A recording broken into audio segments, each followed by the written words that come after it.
सबको जय यीशु की। प्रभु यीशु क्रिस्त में प्यारे भाइयों बहनों, नव जीवन का संदेश इस शीर्षक के अंतर्गत प्रतिदिन का ईश्वर का जीवंत वचनों को सुनने के लिए, समझने के लिए, उन वचनों को ग्रहण करते हुए उन वचनों के अनुसार जीवन बिताने की शक्ति, सामर्थ्य, कृपा, अनुग्रह मांगते हुए एक सुंदर आदर्श क्रिस्तीय जीवन बिताने की विशेष कृपा मांगने के लिए मैं आप सभी लोगों का हार्दिक स्वागत करता हूं।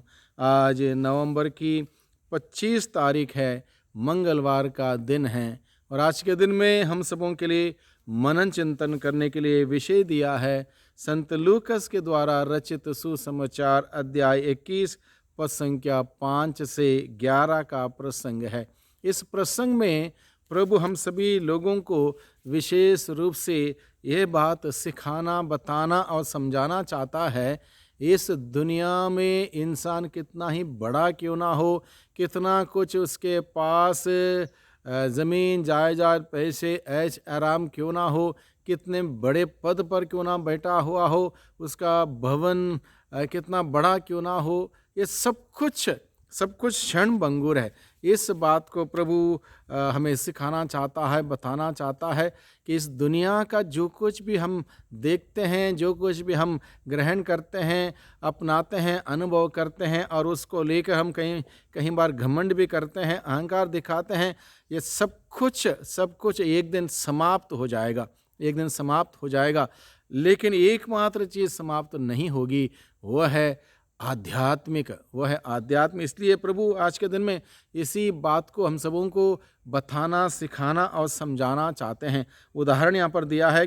कुछ लोग मंदिर के विषय में कह रहे थे कि वह सुंदर पत्थरों और मनौती के उपहारों से सजा हुआ है। मंदिर बहुत सुंदर पत्थरों से बनाया हुआ भव्य मंदिर, लोग उसकी तारीफ कर रहे थे। लेकिन प्रभु उस उदाहरण के द्वारा क्या बताना चाहता है, इस परीस आने का वे दिन आ रहे हैं जब जो कुछ तुम देख रहे हो उसका एक पत्थर भी दूसरे पत्थर पर नहीं पड़ा रहेगा, सब कुछ ढा दिया जाएगा। यानी कि ये सब क्षणभंगुर जो है एक दिन समाप्त हो जाएगा, ख़त्म हो जाएगा। ये कोई परमानेंट नहीं है, शाश्वत नहीं है। शाश्वत जो है, अनंत जो है, उस पर अपना ध्यान केंद्रित करने के लिए प्रभु हमें बुलाता है। जो कुछ भी स्वर्गीय है, जो कुछ भी स्वर्गीय, उस पर स्वर्ग की ओर अपने ध्यान केंद्रित करते, अपने आंखें टिकाए रखते हुए जीवन बिताने के लिए प्रभु हमें बुलाता है। सांसारिक सभी चीज़ें, भवन, ज़मीन, जायदाद, सब कुछ क्षण भंगुर है, शाश्वत नहीं है।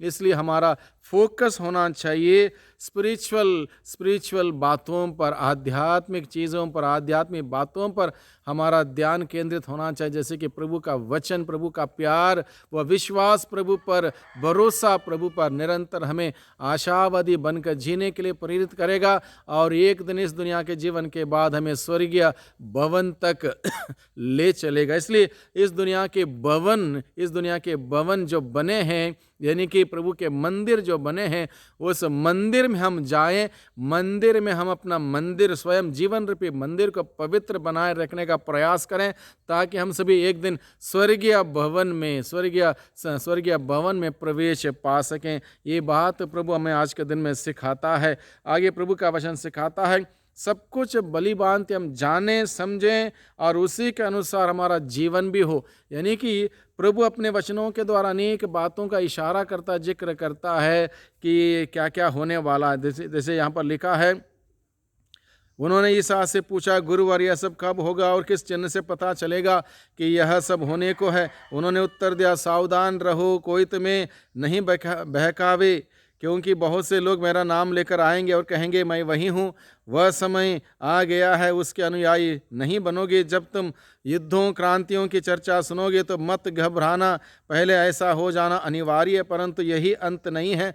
तब ईसा ने उनसे कहा, राष्ट्र के विरुद्ध राष्ट्र उठ खड़ा होगा और राज्य के विरुद्ध राज्य, भारी भूकंप होंगे, जहाँ तहाँ महामारी तथा अकाल पड़ेगा, आतंकित करने वाले दृश्य दिखाई देंगे और आकाश में महान चिन्ह प्रकट होंगे। ये सब होते वक्त अगर ऐसा होता है तो ये हम सबों के लिए चिन्ह है, संकेत है पश्चाताप करने का, मन परिवर्तन करने का, ईश्वर की ओर मुड़ने का, प्रार्थना में समय बिताने का, प्रभु का वचन पढ़ने का, संस्कारों को ग्रहण करने का, पश्चाताप करने का, पाप स्वीकार करने का। ये एक हमारे लिए एक चिन्ह है, एक संदेश है, एक बुलावा है ईश्वर की ओर से। इस बात को हमें भलीभांति जानना और समझना बहुत ही ज़रूरी है। बहुत बार हम लोग इन सभी बातों पर ध्यान नहीं देते, समझना नहीं चाहते, उसके अनुसार कार्य नहीं करना चाहते, इसलिए बहुत सारे लोग, परिवार बर्बाद हैं। पश्चाताप नहीं है, पाप स्वीकार नहीं है, पाप में रहना, पाप में जीना, कोई आनंद, कोई खुशियाँ नहीं मिल पाएगी। इसलिए प्रभु चाहता है कि हम इस धरती पर जो भवन बने हैं उस भवन की तारीफ ना करते हुए भवन के अंदर जाएं, प्रार्थना में समय बिताएं, अपना जीवन रूपी भवन को सुंदर बनाएं, अपने दिल रूपी भवन को सुंदर पवित्र बनाएं, ताकि एक दिन स्वर्गीय भवन में हम सबों का स्वागत हो, हम सबों को जगह मिले। इसलिए प्रभु इन सभी तमाम प्रकार के प्राकृतिक उदाहरणों के द्वारा हम सबों को जागरूक करता है, सतर्क रहने के लिए बुलाता है, सावधान होने के लिए बुलाता है, किसी के बहकावे में ना आए, कहीं पर गुमराह ना हो, बल्कि प्रभु की क्या योजना है उसको हम प्रार्थना के द्वारा समझने की चेष्टा करें, प्रभु के वचन के द्वारा समझने की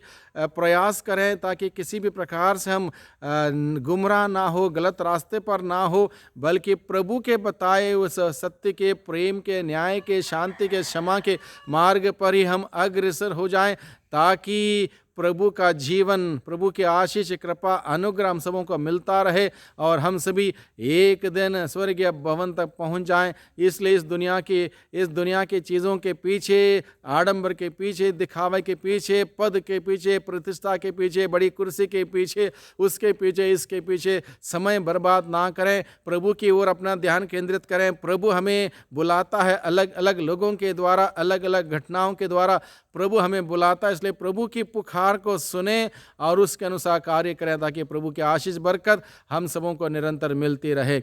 सबको धन्यवाद, सबको जय यीशु की।